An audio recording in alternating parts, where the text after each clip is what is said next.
Hey everyone, welcome back to the channel. Today we're diving into the thrilling history behind Gladiator II's lead character, Lucius Verus, and the jaw-dropping liberties Ridley Scott took with his real-life story. What really happened to Lucius in history, and how does the movie flip the script? Let's break it all down.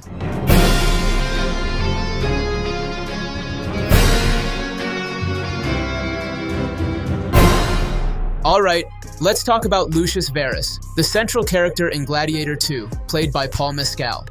This character has a fascinating historical basis, but if you think Ridley Scott stayed faithful to history, think again. Lucius's real story is a far cry from the epic journey we see on screen. This is about survival! Survive! In Gladiator II, Lucius is a young warrior turned gladiator seeking revenge and justice after a Roman invasion devastates his life. But in real history, Lucius Verus was not a gladiator, not even close. Let's rewind to ancient Rome. There were actually two Lucius Verus in Roman history. The first was a co-emperor alongside Marcus Aurelius, a name many fans will recognize as the wise ruler from the first Gladiator. This Lucius Verus married Lucilla, Marcus Aurelius's daughter. Together, they had children, including the second Lucius Verus, the historical inspiration for Paul Mescal's character. Here's where things diverge wildly. The real Lucius Verus II died young, well before the events of Gladiator II. In fact, all of Lucilla's children tragically died in their youth, likely due to illness or the harsh realities of ancient life. So, in truth, Lucius wouldn't have even lived long enough to cross paths with Commodus, let alone embark on an epic gladiator journey. Whose head could I give you that would satisfy this fury? The entire Roman army. Ridley Scott, of course, isn't bound by history. In Gladiator II, Lucius survives the political chaos of Rome after the events of the first film. According to the movie, his mother, Lucilla, exiled him to Numidia, modern-day North Africa, to protect him from the power-hungry Roman Senate. It's there that Lucius grows up, finds love, and starts a new life. But tragedy strikes when Roman forces invade Numidia, killing Lucius's wife Arishat. Fueled by grief and rage, Lucius becomes a gladiator, much like Maximus in the original film. His arc mirrors Maximus's journey as he fights in the arena, rising as a symbol of resistance against Rome's corruption.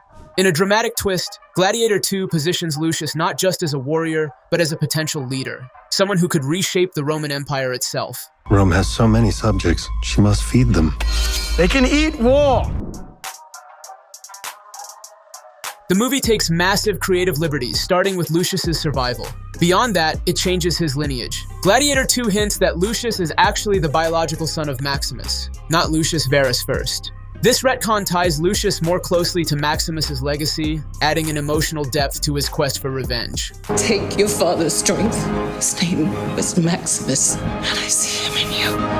And what about Lucius's rise to power? In Gladiator II, he outlasts major historical figures, including the twin emperors Caracalla and Geta, and emerges as a leader backed by the Roman army and the people.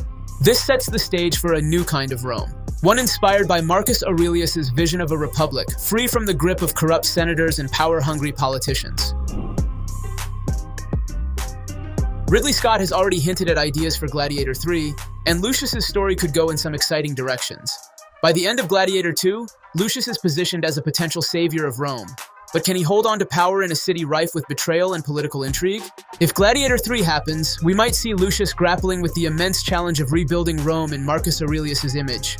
Picture this: a leader trying to balance the ideals of justice and peace while dealing with enemies in the Senate and even within his own ranks.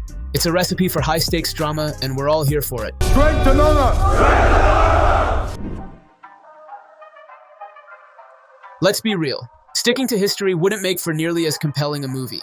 By reimagining Lucius as a gladiator-turned-leader, Gladiator II adds a layer of poetic symmetry to the franchise. Maximus inspired Lucius in the first film, and now Lucius carries that torch, fighting for the same ideals that Maximus died for.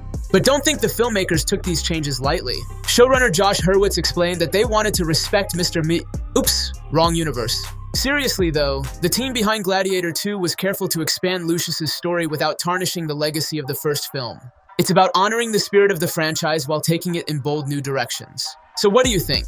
Did Gladiator II do justice to Lucius's character, or do you prefer sticking to historical accuracy? And what are your theories for Gladiator III? Let us know in the comments below. Don't forget to like, subscribe, and hit that bell so you don't miss our next deep dive into ancient Rome and beyond. Until next time, stay epic. The first Gladiator had a huge impact across the world. How does it feel? Epic.